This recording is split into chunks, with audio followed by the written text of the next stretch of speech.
కాదన్నా కుషిత ఇక్కడే కదా రోజు పడుకుండేది. కృష్ణకాంత్ పార్క్ అన్న డైలీ ఉంటారు.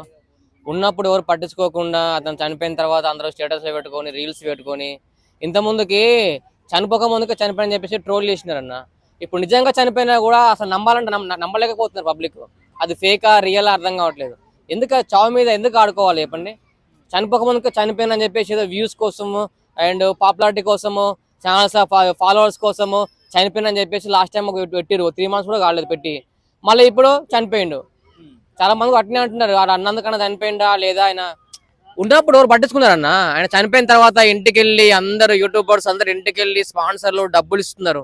అరే ఇక్కడ రోడ్ల పంటి పడుకున్నప్పుడు ఒక్కరు పట్టించుకోకుండా ఊరన్నా గిత అన్నము బస్సులలో పోయి అడగనాడన్నా, అడుక్కున్నాడు ఒక్కొక్క రూపాయి అంత ఫేమస్ చేసిండు. ఒక సాంగ్ కుష్మాతోటి సాంగ్ ఎంత పాపులర్ అయింది, ఎంత ఫేమస్ అయింది. ఆయన ₹1 ఇచ్చారన్న వాడుకున్నందుకు. కానీ నిజంగా చెప్తున్నా, ఈ రోజులలో మనిషి బతుకున్నప్పుడు వాల్యూ ఇవ్వరు, చనిపోయిన తర్వాత ఏదో నేను చేస్తా అంటారు. కానీ నిజంగా చెప్తున్నా, మనమే కాదు ఫ్యామిలీ పరంగా చెప్తున్నా, ప్రతి ఒక్కరు చెప్తున్నాను, బతుకున్నప్పుడు చూసుకోండి.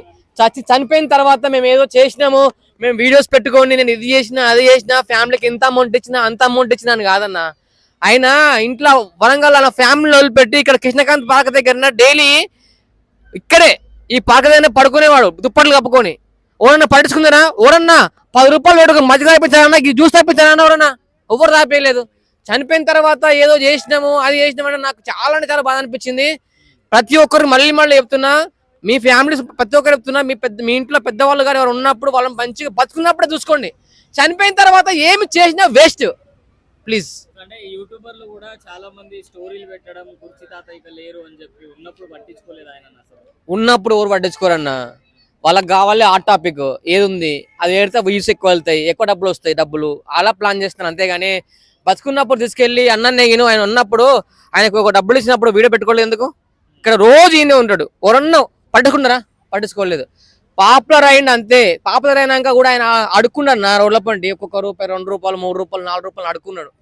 అడుకున్నప్పుడు అన్నా, అరే ఇంత పెద్ద ఫేమస్ అయిండు, మరి అతను సాంగ్ వాడుకున్నారు, అతనికి మూవీలో అవకాశాలు ఇచ్చారు, కొన్ని అట్లా చేసిండు.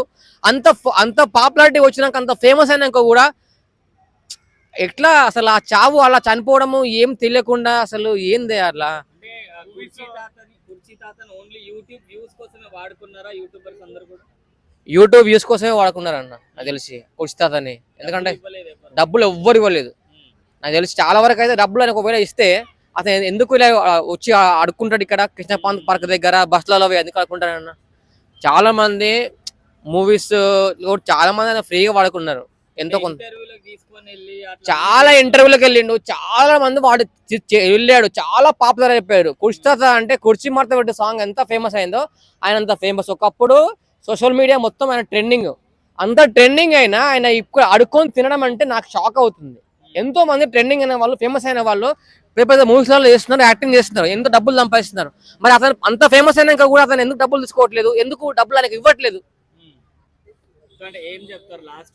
లాస్ట్ ఒకటే మాట చెప్తున్నా, మీరందరూ ఫేమస్ అయ్యేంత వరకు మీరు వాడుకుంటారు, ఫేమస్ అయిపోయిన తర్వాత మీ అవసరం తిన్నాక మీరు పక్కన పెట్టేస్తారు. ఇది మాత్రం పక్క. కుర్చీ తాత మన మధ్య లేరు అంటేనే చాలా బాధగా ఉంది. సో ఈ గడ్డ మీరు చూస్తున్న ఈ పార్క్ గడ్డ అనేది చాలా మందిని ఫేమస్ చేసిన గడ్డ ఇది. సో ఇదే గడ్డ మీద నిల్చొని తను కుర్చీ మడత పెట్టాను డైలాగ్ వాడిన తర్వాత అంటే చాలా మందికి ఒక ఆదర్శం. ఇప్పుడు సినిమా ఇండస్ట్రీలో చాలా మంది 10 సంవత్సరాలు 30 సంవత్సరాలు కష్టపడ్డా కూడా వాళ్ళకి ఫేమ్ రావట్లేదు. కానీ ఒక చిన్న తన ఒక జెన్యూన్ ఉండి ఏదో కల్పించి ఏదో డైలాగ్ రాయడం కాదు, తన జెన్యూన్ నోట్లకి వచ్చిన పదం ద్వారా అది సినిమా దాకా వెళ్ళడం, అది ప్రజల్లోకి వెళ్ళడం, ప్రజలు దాన్ని ఓన్ చేసుకోవడం, దానిపై మీమ్స్ వేయడం కానీ, ఆ పాట రావడం కానీ. సో నిజంగా తన కెరియర్ మార్చింది. ఒకటి చెప్పదలుచుకునేది అంటే, కొంతమంది తక్కువ టైంలో ఫేమస్ అయిపోవాలి, ఏదో సాధించాలనుకునే వాళ్ళకి కుర్చీ తాతనే బెస్ట్ ఎగ్జాంపుల్. సో నీ లైఫ్లో చనిపోయిన చివరి క్షణం వరకు నువ్వు పోరాడుతుండవు, నిజాయితీ ఉండు, ఆ రోజు సక్సెస్ 100% సక్సెస్ చనిపోతావు అన్నట్టుగా తను ఒక బెస్ట్ ఎగ్జాంపుల్ మాకు చూపించిండు. సో నాకు చాలా బాగా అనిపించింది అంటే, చాలామంది ఇప్పుడు చిన్న వాళ్ళు ఎంత 20,000 మంది ఉన్నా సరే ఇన్ఫ్లుయెన్సర్స్ లా ఫీల్ అవుతుంటారు యూట్యూబ్లో ఇన్స్టాగ్రామ్లో టిక్ మార్కెట్ కొనేస్తారు, పెద్ద ఇన్ఫ్లుయెన్సర్ అని అది చెప్పంటారు. కానీ కుర్చీ తాత మించిన ఇన్ఫ్లుయెన్సర్ ఎవరు ఉన్నారండి ఇక్కడ? సో ఒక్కరోజు కూడా తను ఏ రోజు కూడా ప్రమోషన్స్ కానీ ఏదో కానీ ఇక్కడ చూస్తుంటాడు కదా, ఇక్కడ వచ్చి డబ్బులు ఆడటం ఏ రోజు చేయలేడు. సో నిజంగా తనకున్న ఫేమ్ చూస్తుంటే కుర్చీ తాత అని ఒక టీ షాప్ పెట్టినా కూడా చాలా పెద్ద బిజినెస్ అయ్యేది అది.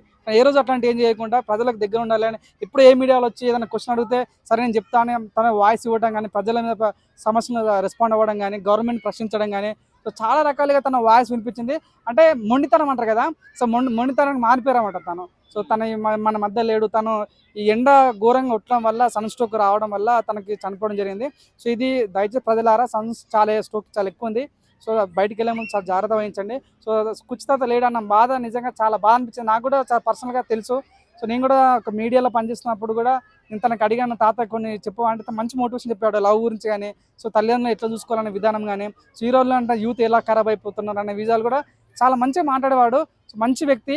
సో ఇప్పుడు కూడా చూడండి అంత పెద్ద ఫేమస్ అయినా కూడా ఈ రోజుల్లో జస్ట్ అంటే మన కూలీని చూద్దామండి. ఇప్పుడు సపోజ్ కూలీ వాడికి ₹1,00,000 వచ్చినా కానీ కూలీవాడు అంటారని, 10,000 వచ్చి సాఫ్ట్వేర్ జాబ్ వచ్చినా కూడా వాడు 10,000 వాడి శాలరీ 10,000 అయినా సరే కానీ వాడు పేరెంట్స్ సాఫ్ట్వేర్ ఫీల్ అవుతుంటాడు.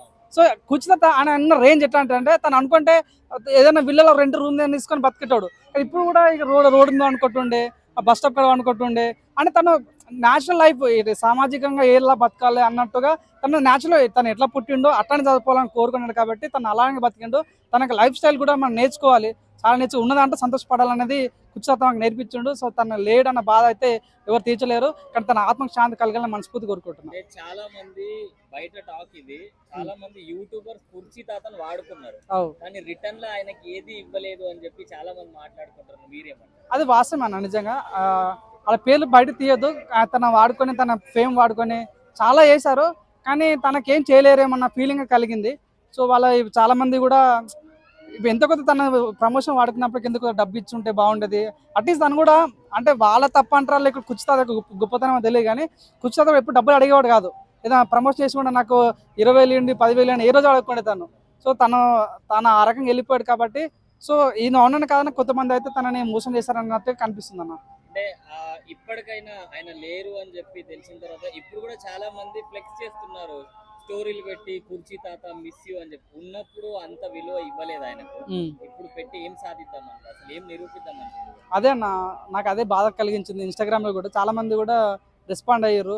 నిన్న చూసాము చాలా మంది కూడా తన సమాధి కార్యక్రమానికి కొంతమంది డబ్బులు ఇచ్చారు. సో అందరూ తప్పటలేము, సో అందరు మంచోళ్ళు కాదు, అందరు చెడ్డలేం కాదు. సో వాళ్ళు ఉన్న టైంలో వాళ్ళు అట్లా బిహేవ్ చేసినొచ్చు, కానీ కుచితాత లాంటి ఒక ఏమంటారు కదా నిక్కసైన మనిషి, ఒక మొండితనం ఉన్న మనిషి దొరకడేమన్న ఫీలింగ్ అయితే కలిగింది నాకైతే. చాలా మంచి వ్యక్తి తను, ఆత్మశాంతి చేకూరాలని మనస్ఫూర్తి కోరుకుంటున్నాను. ఎందుకు